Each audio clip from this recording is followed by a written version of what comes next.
I went back into the restaurant because I forgot my phone. That single, ordinary mistake saved my life. The dinner had already drained me. My head felt light, my body hollow, and even after stepping outside for air, the ground still seemed to sway beneath my feet. I told myself it was exhaustion. 64 years of work, stress, and responsibility eventually catch up with anyone.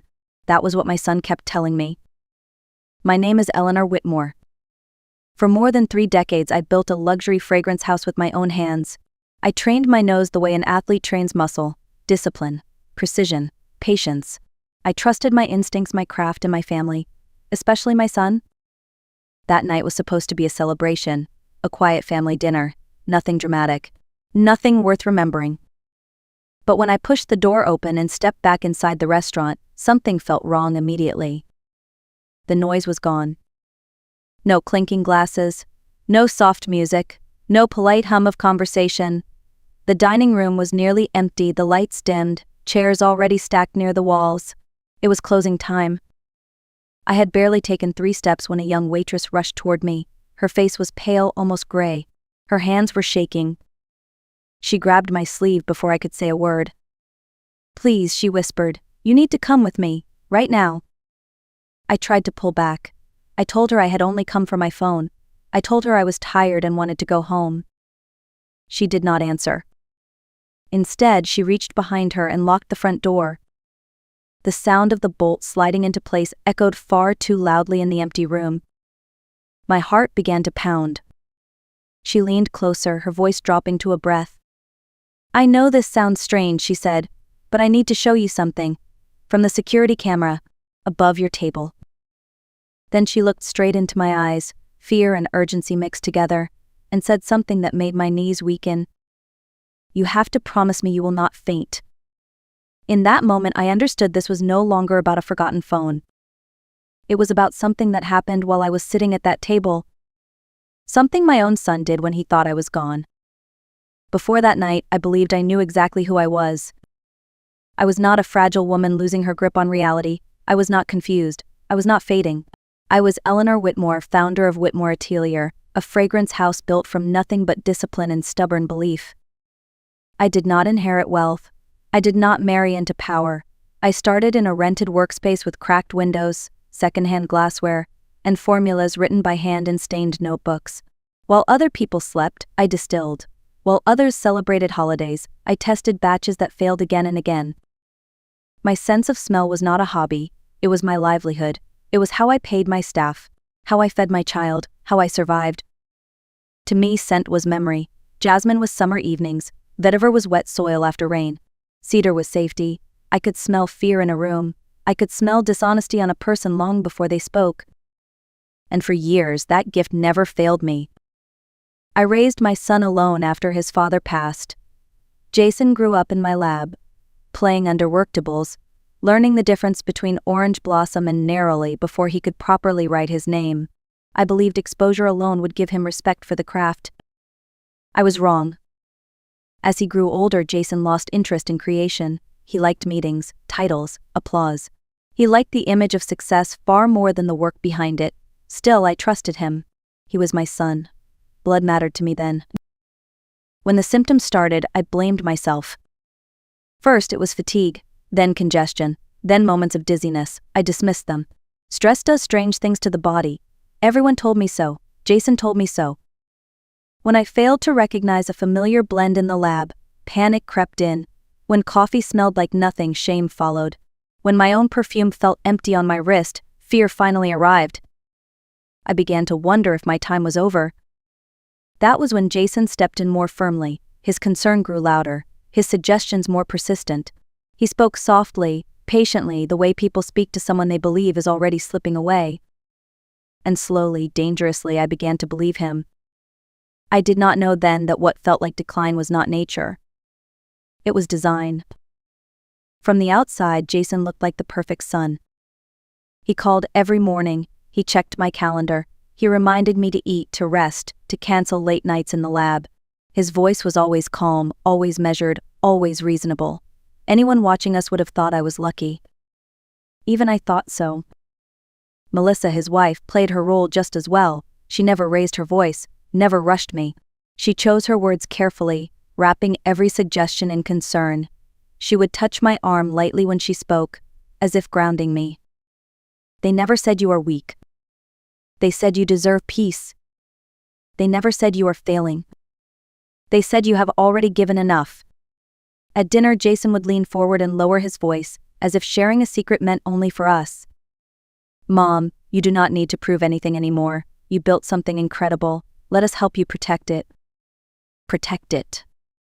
That word stayed with me.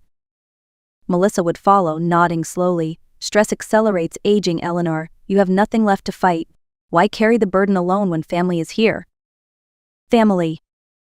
They spoke about the power of attorney the way one talks about insurance or medication. Something practical, something responsible, a safeguard. You can revoke it any time, Jason said. It is only in case something happens. Nothing happens without intent.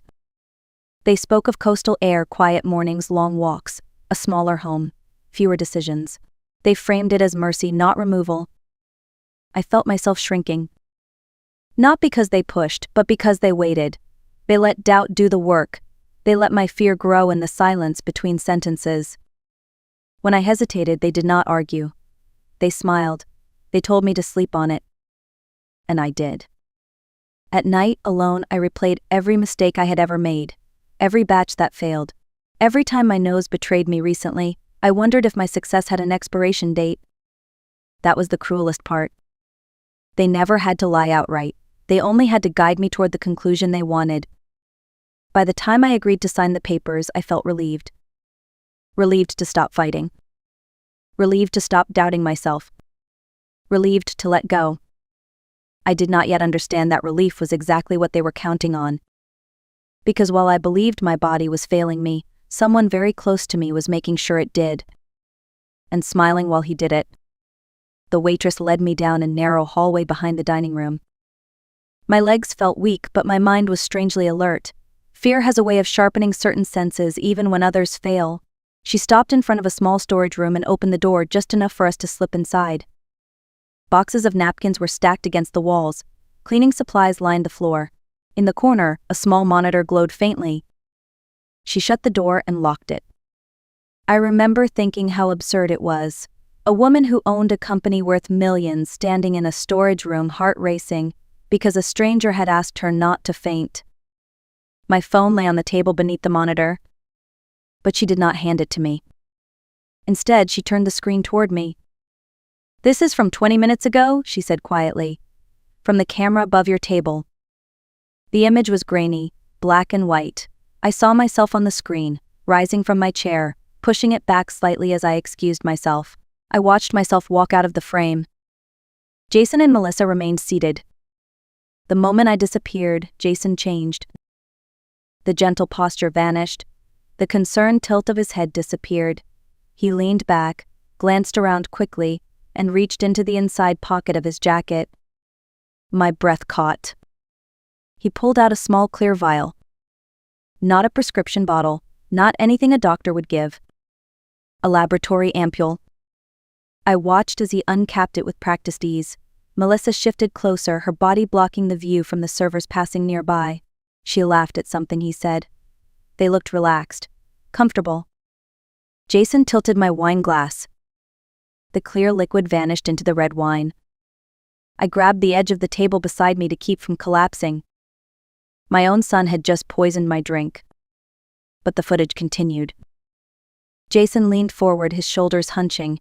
He began to shake slightly, exaggerating the movement, mimicking my unsteady hands, my dizziness. His face twisted into a caricature of weakness. Melissa threw her head back and laughed, not a polite laugh, not nervous laughter. Mockery. Pure enjoyment. I felt something break inside me. "Turn the sound on," I said. My voice did not sound like my own. The waitress hesitated, then clicked the control. The hum of the restaurant filled the room. "She thinks it is old age," Jason said on the recording, his voice calm and amused. "The poor woman. A couple more doses and she will forget what anything smells like." Melissa leaned closer. "What if she hesitates again?" Jason smiled. "She will not. Where would she go? She is terrified of losing her gift, and the best part is she does not even realize she is losing the company too. They laughed together. In that moment my knees gave out. I sank to the floor not because I was weak, but because the truth was heavier than my body could carry. The woman who had raised him was gone. In her place stood someone he saw as an obstacle. And he was removing me one dose at a time. I do not remember how long I stayed on the floor of that storage room. Time lost its shape. There was only the sound of my own breathing and the weight of what I had just learned. Betrayal does not arrive loudly. It settles into the chest like a stone and slowly steals the air. The waitress knelt beside me, unsure whether to touch me. She asked if I needed water or an ambulance. Her voice trembled, but there was courage in her eyes. I shook my head. Because somewhere beneath the grief, something else was forming. Clarity. My body was not failing me. My mind was not slipping. I was being poisoned. Methodically, intentionally. The dizziness, the congestion, the loss of smell, it all aligned perfectly now. The timing, the pressure, the sudden urgency to sign everything over. This was not nature, this was planning. That realization changed everything. Grief still hurt, but it no longer controlled me. Anger did not consume me either. What took its place was something far more dangerous. Focus.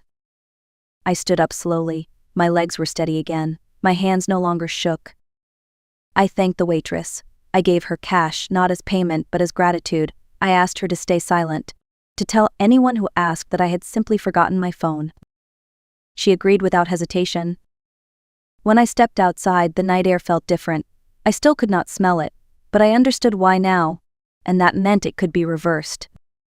I did not go home as a defeated woman. I went home as a strategist. I went straight to my private lab, the one place Jason avoided. I tested the residue from my wine, from the fabric of my scarf. The results were unmistakable. A synthetic receptor blocker, temporary but effective. Whoever chose it assumed I would give up before I figured it out. They were wrong. I looked at the charts, the numbers, the proof glowing on the screen. And for the first time since my symptoms began, I smiled. They wanted a weak old woman who would surrender quietly. I would give them exactly that performance. And while they applauded, I would take everything back. The next morning, I called Jason. I let my voice shake. I breathed unevenly. I allowed panic to slip into every pause. Jason, I said, I think it is worse. I cannot smell anything at all. Not coffee, not soap, nothing. There was a brief silence on the line. Not concern, calculation. Then his voice softened, just as I expected. Mom, it is all right. We knew this might happen. You have been pushing yourself too hard for too long. I swallowed, forcing a small sob. I cannot live like this. I do not want to wait until next week. Bring the papers today. I will sign everything. I just want it to be over. Relief slipped into his tone before he could hide it. Of course, Mom. Melissa and I will come after lunch. Get some rest. We will take care of everything. When the call ended, my hands were steady. Acceleration was the first move.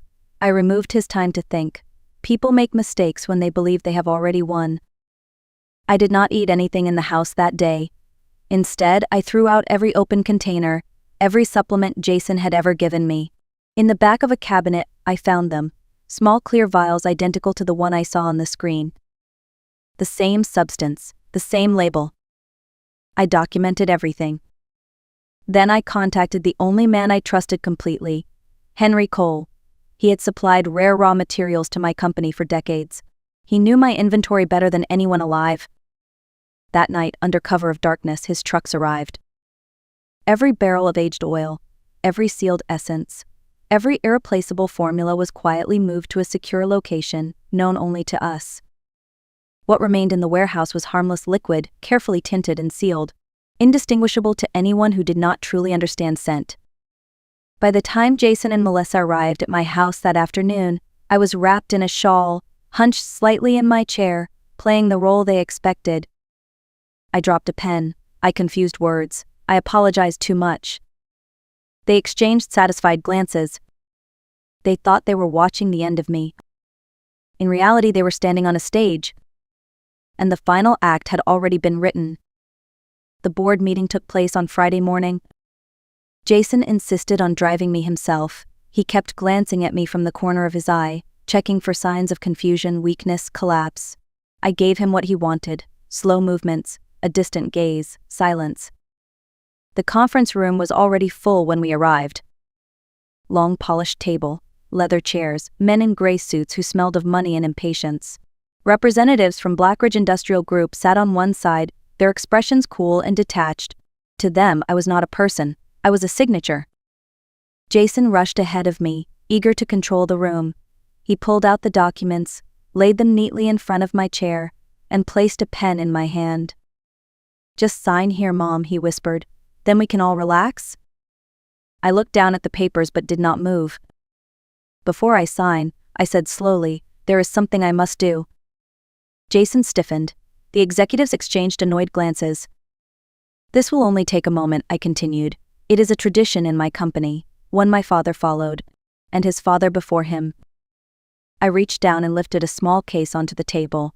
Inside were scent blotters and 2 identical crystal decanters filled with amber-colored liquid. "We call it a founder's test," I said. "Before any transfer of ownership, the successor must identify the core notes of the house." Jason's face drained of color. "This is ridiculous," he muttered. "Mom, stop this!" One of the executives laughed, smelling perfume. "That is what we are delaying millions for?" "You are purchasing a fragrance house," I replied calmly. "If you cannot identify scent, you are buying blind." Reluctantly, they agreed. I handed a blotter dipped in the liquid to Jason first. He hesitated, then inhaled. No reaction. Not a flicker of recognition. I handed another to the lead executive. He sniffed confidently, then frowned. "Floral," he said, "slightly sweet." Jason nodded quickly. "Yes, Rose. Maybe sandalwood." I let the silence stretch. "Interesting," I said softly. I straightened in my chair. The frailty left my posture. My voice sharpened. "Gentlemen, what you have just described is industrial solvent mixed with a synthetic receptor blocker and a cheap air freshener. Not perfume, not oil, not art." The room froze. Jason shot to his feet. "She is confused. She has been ill. Do not listen to her." I pressed a button on the remote in my hand. Jason's own voice filled the room. "She thinks it is old age. A couple more doses and she will forget what anything smells like." Melissa's laughter followed. The executives went pale. "This meeting is over," one of them said, standing abruptly. "No," I replied. "This is the beginning. The oils you plan to collect tonight are gone, removed legally, secured permanently. What remains in the warehouses is colored water. You came to buy my legacy. Instead, you exposed a crime." Jason stared at me, his mouth opening and closing without sound. In that moment, the trap closed. And there was no way out. Chaos followed, but it was no longer mine to control. The executives from Blackridge stood up at once, speaking over each other, denying responsibility, distancing themselves from Jason, as if he were suddenly contagious. Men who had entered the room confident and untouchable now avoided my eyes. Jason turned to me, panic flooding his face. "Mom, please," he said. "This has gone too far. You do not understand what you are doing." I understood perfectly. Before anyone could say more, the doors opened. Police officers entered the conference room, followed by a detective who already had a file in his hands. The evidence had been submitted the night before: the footage, the lab results, the vials found in Jason's possession. Jason was arrested where he stood. He did not look like a mastermind then.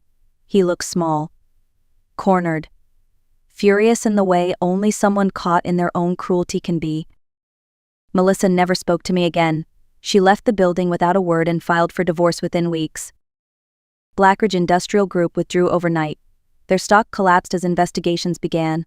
They called it a misunderstanding. The courts called it complicity. I did not attend my son's sentencing.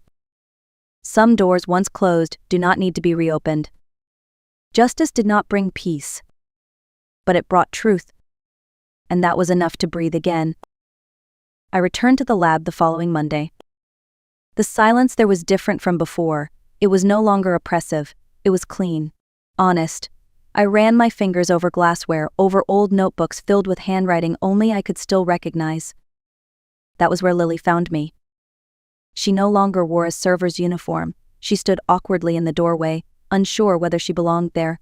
I saw the same thing in her eyes that I once saw in myself. Curiosity. Integrity. I offered her an apprenticeship. Not out of gratitude, but because she had done something rare. She chose truth when silence was easier. She trusted her instincts when fear told her not to. Legacy, I learned, is not about blood. It is about values. It is about who you trust to carry what matters when you no longer can. Together we rebuilt slowly, carefully, with respect for what had been saved. For the first time in years, I created without pressure. Without manipulation. Without fear. People often ask me if I regret what I did. If I regret exposing my own son. If a mother's love should have been stronger than justice. Here is the truth. Love without boundaries becomes permission. Forgiveness without accountability becomes betrayal of the self. What Jason did was not a mistake. It was a choice repeated again and again, with planning and pleasure. I did not ruin his life. He did. What I saved was my name, my work, and my right to finish my life with clarity. Now I ask you, if you were in my place, what would you have done? Would you have protected your child at the cost of your soul? Or would you have chosen truth even if it broke your heart? Tell me in the comments. And if this story resonated with you, please subscribe, and share it with someone who needs to hear it. Because sometimes revenge is not about destruction. Sometimes it is about survival.